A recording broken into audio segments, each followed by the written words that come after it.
SEDGs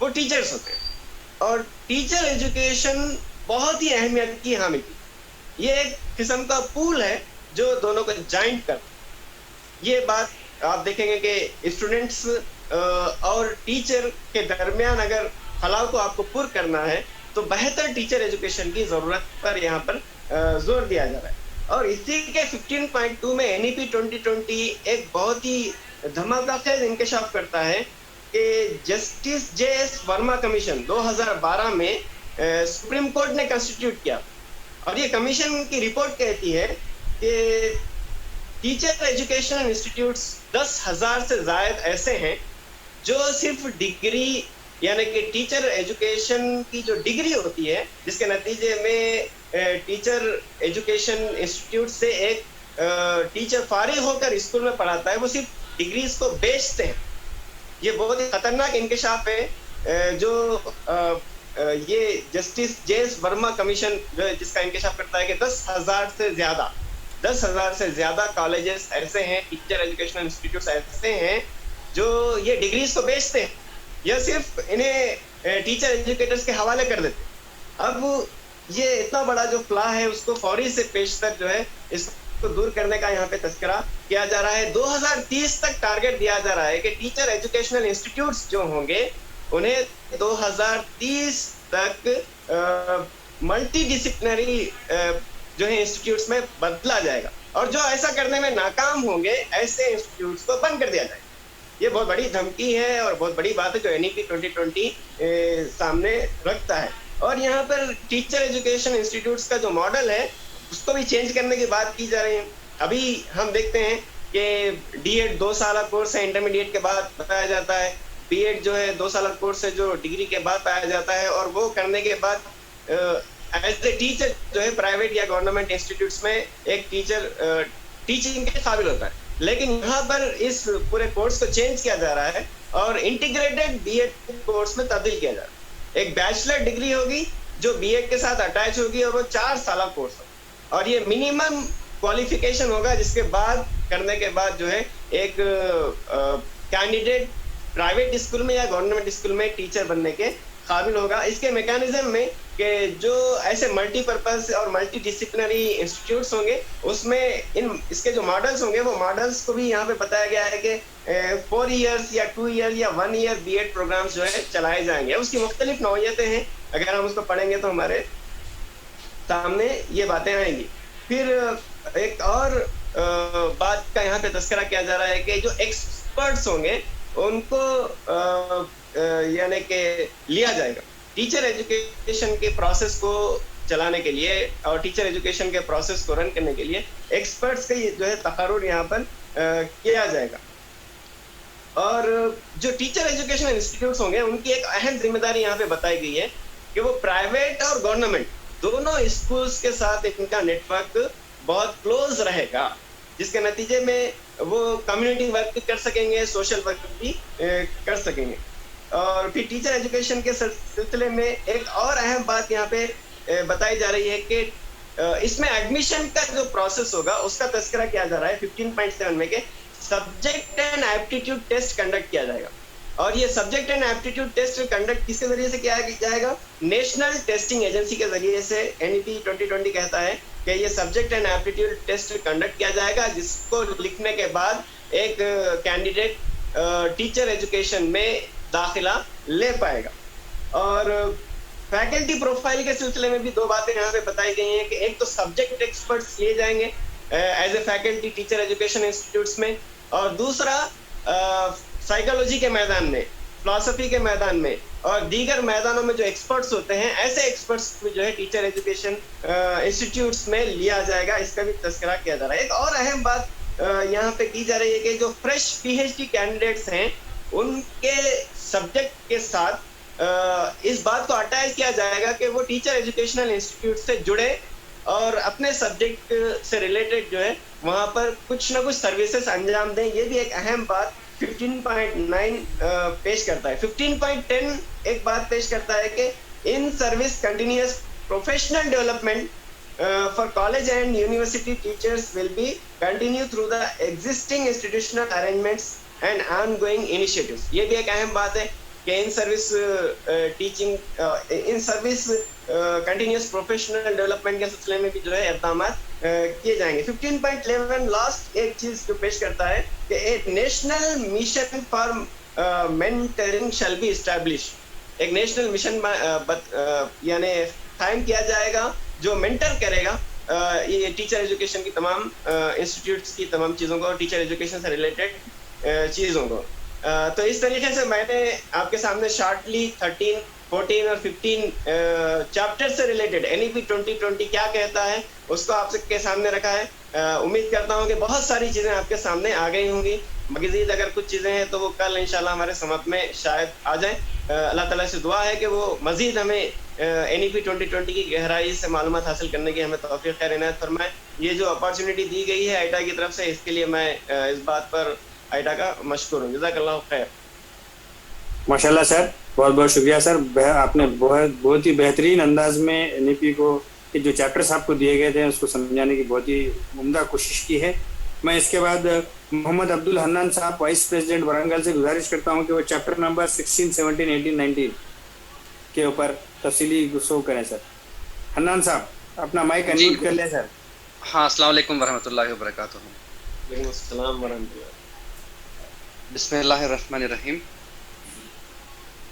chapter number 16, 17 اور 18 اور 19 کے تعلق سے کہنے کو کہا گیا تھا. چیپٹر نمبر 16 جو ہے ری امیجنگ ووکیشنل ایجوکیشن کے تعلق سے.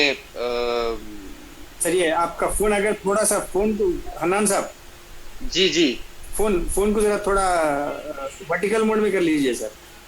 ہاں, ورٹیکل موڈ میں ہی ہے. ہاں ٹھیک ہے سر, چلیے سر. اب اوکے ہے کیا آڈیو؟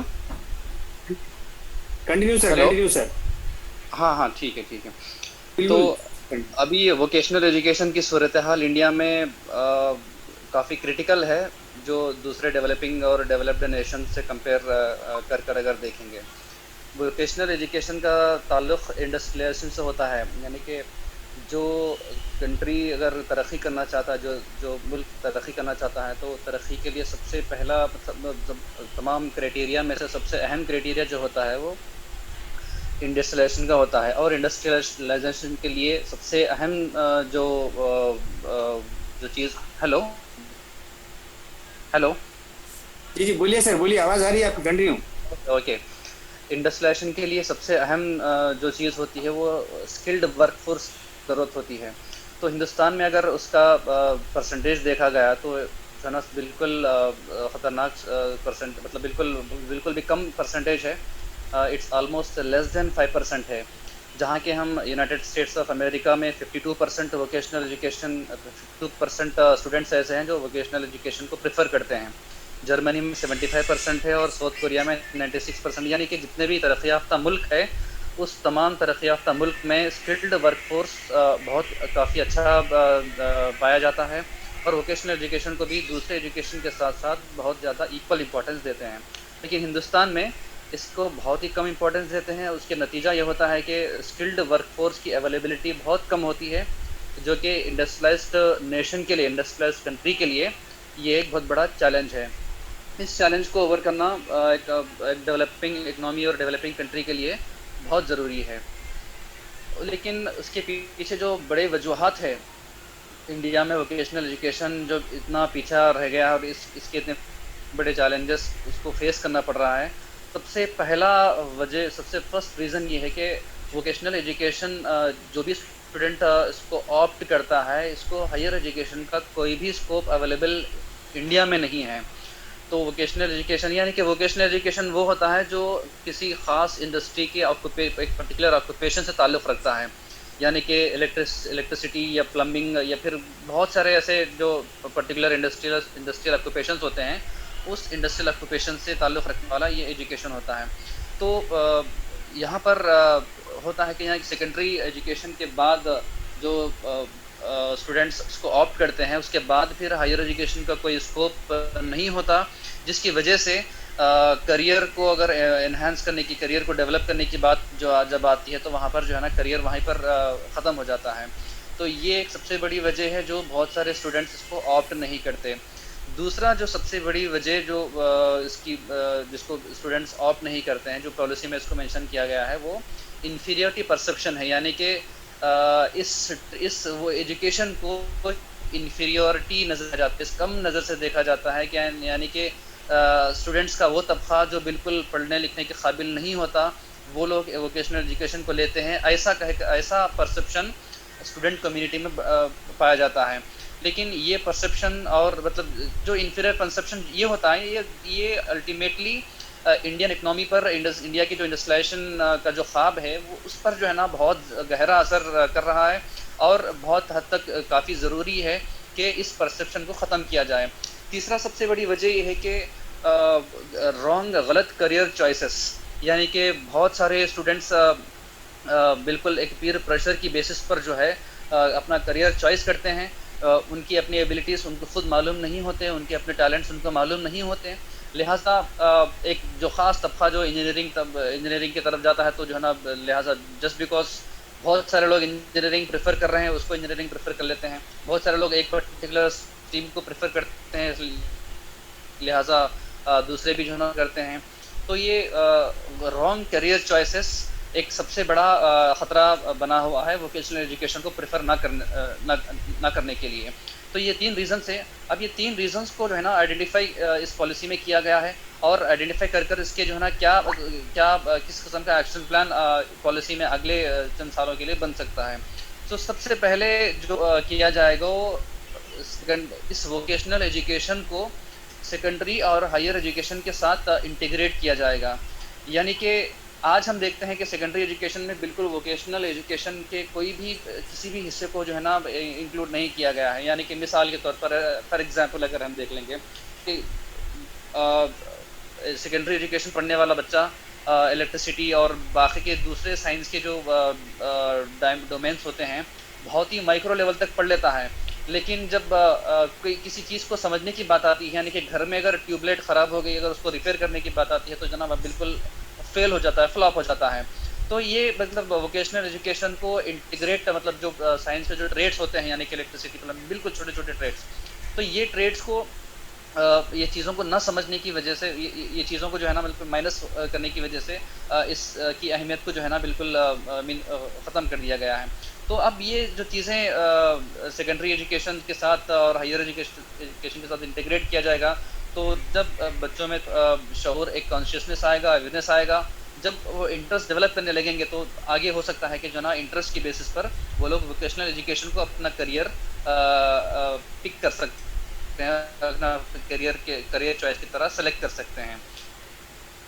دوسرا وہ جو ہے نا secondary schools I T I اور لوکل انڈسٹری کے ساتھ کولیبریٹ ہوں گے. یعنی کہ ہائی اسکولس جو بھی رہیں گے، وہ آئی ٹی آئی اور لوکل انڈسٹریز کے ساتھ کولیبریٹ ہو کر اپنا کریکولم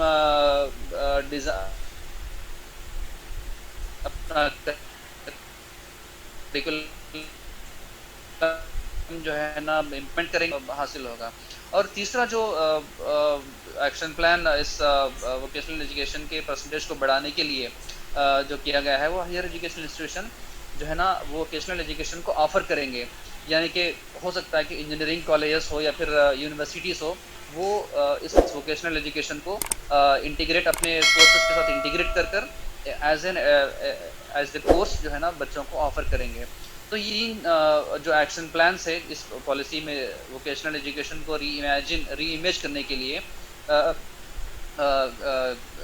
جب ڈیزائن کیا گیا ہے، وہ جو ہے نا ووکیشنل ایجوکیشن کے پرسنٹیج کو بڑھانے کے لیے شاید کارآمد ثابت ہو سکتا ہے. اور chapter number 17، catalysing quality academic research in all fields. ہم دیکھتے ہیں کہ اگر تاریخ کو اٹھا کر دیکھتے ہیں، تو تاریخ میں جتنے بھی سب سے کیا بولنا چاہیے سویلائزیشنس، سب سے پاورفل سویلائزیشنس فلرش ہوئے ہیں دنیا میں. ہم نے دیکھا کہ ایک زمانے میں ایجپٹین سویلائزیشن بہت ہی پاورفل رہا ہے. اب اس کے بعد ہم دیکھتے ہیں گریک سویلائزیشن پاورفل رہا ہے. اس کے بعد کئی ایسے پاورفل سویلائزیشنس دنیا میں آتے گئے، اور اس کے بعد ایک جو ہے نا ترقی کرتے گئے. اس پاورفل سویلائزیشن کے پیچھے سب سے بڑی جو وجہ تھی، وہ ریسرچ ریسرچ اینڈ ڈیولپمنٹ تھا، یعنی کہ جو فلرش ہوا بہت آگے تھے وہ جو ہے نا وہ سویلائزیشن کو جو ہے نا آگے اس کی وجہ سے سویلائزیشن پراسپر ہوتے گیا، سویلائزیشن ترقی کرتے گیا. آج کی اگر ماڈرن ایرا میں بھی اگر ہم دیکھیں گے، امریکہ، جرمنی، اسرائیل، ساؤتھ کوریا اور جاپان، یہ جو دنیا کے ترقی یافتہ ملک ہیں، یہ صرف اور صرف ریسرچ اور ڈیولپمنٹ اور انڈسٹریلائزیشن کی بنیاد پر بہت آگے ہیں. لیکن ہندوستان میں بنسبت ترقی یافتہ ملک ریسرچ بہت ہی پیچھے ہے، یعنی کہ گورنمنٹ جو اس کو جی ڈی پی بھی ریسرچ کے لیے الاٹ کرتی ہے وہ بھی بہت کم ہے، اور نمبر آف جو ریسرچ اسکالرس جس کو ریسرچ کو اڈاپٹ کرتے ہیں وہ بھی بہت کم ہے. لیکن اور اس کے ساتھ ساتھ بہت سارے ایسے مسائل جو جڑے ہوئے ہیں ریسرچ کے میدان میں، وہ مطلب اس پالیسی میں یہاں پر مینشن کیے گئے ہیں. یعنی کہ یہاں پر جو بیسک پرابلمس ہیں انڈیا میں، ڈرنکنگ واٹر کا پرابلم ہے، سینیٹیشن کا پرابلم ہے، کوالٹی ایجوکیشن کا پرابلم ہے، ہیلتھ کیئر کا پرابلم ہے، ٹرانسپورٹیشن کا، مطلب یہ سب ڈائمینشنس میں اور یہ سب ڈومینس میں پرابلمس مطلب ہندوستان میں پائے جاتے ہیں، جو کہ ایک ترقی یافتہ ملک کے لیے ایک بہت بڑا چیلنج ہے. یعنی کہ ایک ترقی یافتہ ملک میں کبھی ایسا نہیں ہونا چاہیے کہ ڈرنکنگ واٹر کا مسئلہ ہو، سینیٹیشن کا مسئلہ ہو، ایجوکیشن کا مسئلہ ہو. یعنی کہ اگر ہندوستان اگر ایک ترقی یافتہ ملک اپنے آپ کو دیکھنا چاہتا ہے تو وہ ان تمام کے تمام مسائل سے اپنے آپ کو حل کرنا ہوگا، اور ان تمام جو ڈومینس ہے، ان تمام ڈومینس میں اپنے آپ کو جو ہے نا بالکل مسائل سے جو ہے نا دور رکھنا ہوگا. تو اس کے لیے جو ہے نا سب سے بڑھ کر سب سے پہلی چیز جو ٹیک اپ کرنا ہوتا ہے وہ ریسرچ ہوتا ہے. اور ریسرچ میں بھی مطلب بہت سارے پیچیدہ مسائل ہوتے ہیں کہ صرف اگر ٹیکنالوجی کو اگر امپورٹ بھی کیا جائے اور ڈیولپ بھی کیا جائے تو صرف ٹیکنالوجی کو امپورٹ کرنا اور ڈیولپ کرنا اور امپلیمنٹ کرنا یہ کافی نہیں ہوتا، کیونکہ اس کے ساتھ ساتھ جو ہے نا یہاں کے سوشل ڈائمینشنس کو، یہاں کی کلچرل ڈائمینشنس کو اور یہاں کے انوائرمنٹل ڈائمینشنس کو بھی نظر میں رکھ کر ان تمام چیزوں کو امپلیمنٹ کرنا ہوتا ہے. مثال کے طور پر اگر ہم دیکھیں گے کہ سوچھ بھارت ابھیان کے طور پر جو پروجیکٹ لیا گیا تھا کہ کئی crores of toilets construction bio pollution کو روکنے کے لیے بہت ہی حد تک مطلب کنسٹرکشن آف ٹوائلٹس کا ایک میجر پروجیکٹ لیا گیا تھا. لیکن چونکہ ہندوستان کے بہت سارے رورل پاپولیشن کی ایک اچھی خاصی تعداد بالکل بھی اس کے لیے پریپیئرڈ نہیں تھی کہ جو ہے نا ٹوائلٹ گھر میں مطلب کیسے ہو سکتا ہے. یہ مینٹل پرسیپشن اور سوشل ہیبٹس کی وجہ سے اس میں بہت بڑی رکاوٹ آئی اس پروجیکٹ کو جو ہے نا فلوٹ کرنے میں، اس پروجیکٹ کو کامیاب بنانے میں. خیر مطلب بہت سارے مسئلے مسائل سے گزر کر جو ہے نا اس پروجیکٹ کو ایک حد تک پہنچایا گیا ہے. تو یہ ہوتا ہے کہ جو ہے نا کسی بھی مسئلے مسائل کو حل کرنے میں صرف ٹیکنالوجی ہی کافی نہیں ہوتی، بلکہ لوگوں کے جو ہے نا سوشل ہیبٹس اور سوشل لائف، کلچرل ڈائمینشنس اور انوائرمنٹل ڈائمینشنس کو نظر میں رکھ کر پروجیکٹ کو امپلیمنٹ کرنا ہوتا ہے. تو یہاں پر کہنا مطلب یہ ہے کہ جو ہے نا ٹیکنالوجی، سائنس اینڈ ٹیکنالوجی کے ساتھ ساتھ یہاں کے لوگوں کے سوشل ڈائمینشنس اور کلچرل ڈائمینشنس اور انوائرمنٹل ڈائمینشنس پر بھی اچھی خاصی ریسرچ ہونی چاہیے، جو کہ ہیومینٹیز اور سوشل سائنسز اور ہیومینٹیز سے تعلق رکھتا ہے. تب تک لیکن جو بھی ٹیکنالوجی اگر ہم امپلیمنٹ کرنا چاہتے ہیں، لیکن اگر لوگوں کے اندر سوشل ایکسیپٹنس نہیں ہے تو وہ ٹیکنالوجی چاہے کتنی بھی بہتر ہو وہ فلاپ ہو جاتی ہے. اگر مثال کے طور پر اگر ڈرنکنگ واٹر کی بھی اچھی سے اچھی ٹیکنالوجی اگر ہم ڈالیں گے، لیکن لوگوں کے اندر اگر اویئرنیس نہیں ہے کہ واٹر پولیوشن کو کس طریقے سے روکا جائے اور واٹر پولیوشن مطلب کس طریقے سے جو ہے نا واٹر پولیوشن کو ہم جو ہے نا روک سکتے ہیں، تو یہ بڑی سے بڑی ٹیکنالوجی بھی فیل ہو جاتی ہے. تو یہ ریسرچ کے یہ پہلو ہے کہ ایک تو ریسرچ کا ریشو مطلب ریسرچ کا جو ہے نا اکنامیکل پرسنٹیج بڑھانا ہوتا ہے، ریسرچ اسکالرس کو بڑھانا ہوتا ہے، اور دوسری یہ کہ جو ہے نا ریسرچ صرف ٹیکنالوجی کو امپورٹ کرنا ہی نہیں، بلکہ ہر میدان میں ریسرچ کو آگے بڑھانا یہ پالیسی کا امپورٹنس ہے. اگر ہم دیکھیں گے یہاں پر ہندوستان میں ہم ریسرچ یعنی کہ صرف سائنس اینڈ ٹیکنالوجی کو ہی ریسرچ سمجھتے ہیں، لیکن اگر ہم ترقی یافتہ ملک میں اگر ہم دیکھیں گے، امریکہ میں دیکھیں گے اور جہاں پر یورپ میں دیکھیں گے، وہاں پر سوشل سائنسز اور ہیومینٹیز کو بھی ایکول امپورٹنس دی جاتی ہے سائنس اینڈ ٹیکنالوجی کے ریسرچ کے ساتھ ساتھ. تو یہ ایک سب سے بڑی بات ہے کہ اس پالیسی میں بتایا گیا کہ ٹیکنالوجی کے جو ہے نا بہت سارے ریسرچ میں بہت سارے کلچرل سوشل ڈائمینشنس کو بھی اتنا ہی امپورٹنس دیا جائے گا جتنا امپورٹنس جو ہے نا ایک سائنس اینڈ ٹیکنالوجی کو پر ریسرچ کر ڈیولپ کرنے کو دیا جائے گا. اور